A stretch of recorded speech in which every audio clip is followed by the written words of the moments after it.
La doctrina unificada es la quinta esencia del cruzamiento entre la magia ceremonial y la macumba, para llevarla a un estado de hombre occidental, preservando y garantizando que las costumbres anteriores sigan manteniéndose en su circuito cerrado sin interferir en su desarrollo, pero tampoco no impidiendo que otros se desarrollen con los mismos espíritus de otra manera.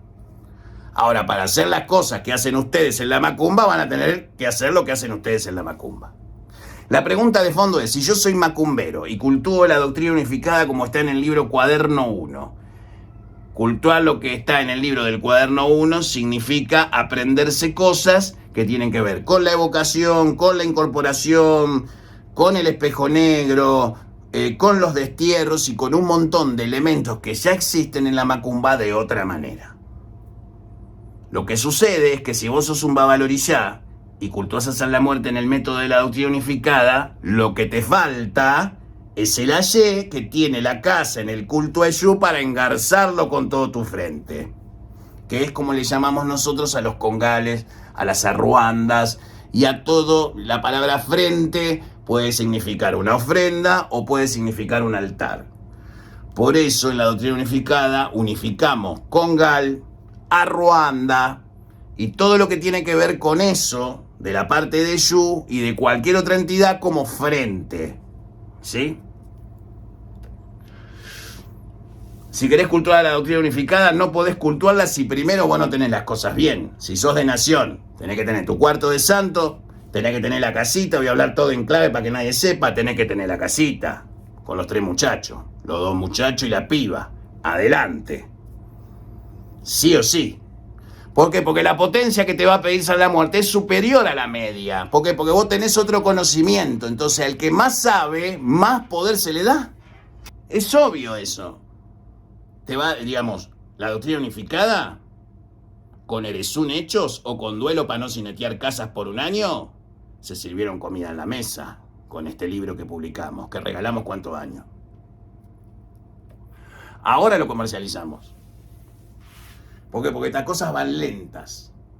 Entonces, si vos haces macumba, ¿sí? O haces magia ceremonial, el que hace magia ceremonial te aviso que te vas a ensuciar.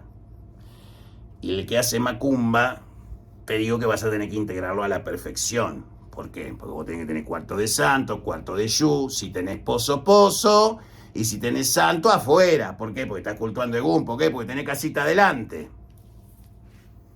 ¿Se entiende?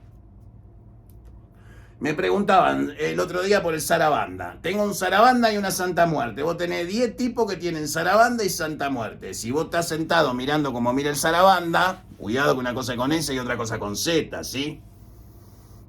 Si tenés una centella, trabajás con Oriá. ¿Sí? Trabajás con la Reina de las Almas en la línea de Pombayira, sí, haces palo y nunca cultuaste Ishu y Pombayira en la forma de la quimbanda.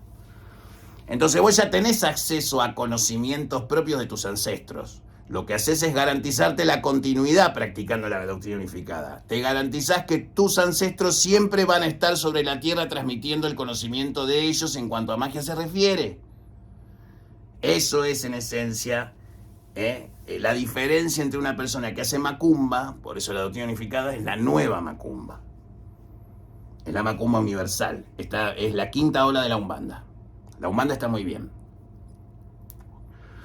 Pero si Eshu está en todo el mundo y en todo el universo, no puede ser que Eshu solamente hable en portugués. Si no, estamos reparando ancestros solamente de gente que hablaba portugués.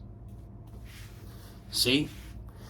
Y cierro con esto, miembros. No se olviden nunca que si baja algo, no siempre es Eshu lo que baja. Pero si te querés dar cuenta, sí, porque se mueve como Eshu, habla como Eshu, risca como Eshu, pero Eshu no es. ¿Qué es eso que bajó? No es según, porque si no hubiera reventado el mellé de la puerta, está aburrifado todo, no puede ser. Bueno, ¿y qué bajó? Esas cosas te da la doctrina unificada en otros ámbitos. Te da la dimensión cabalística, ¿sí? De una sesión de Eshu. Te muestra en la mente lo que está pasando a nivel macrocósmico mientras vos burrifás y haces ya. ¿Entendés? Te está contando la historia macrocósmica de esa sesión y por qué está sucediendo ese desenvolvimiento en tu terreiro. Entonces te da la parte que te falta para continuar siendo y no dejar de ser. Porque si vos dejás de cultuar tu religión, tus ancestros van a desaparecer y vos con ellos. Buenas noches, miembros.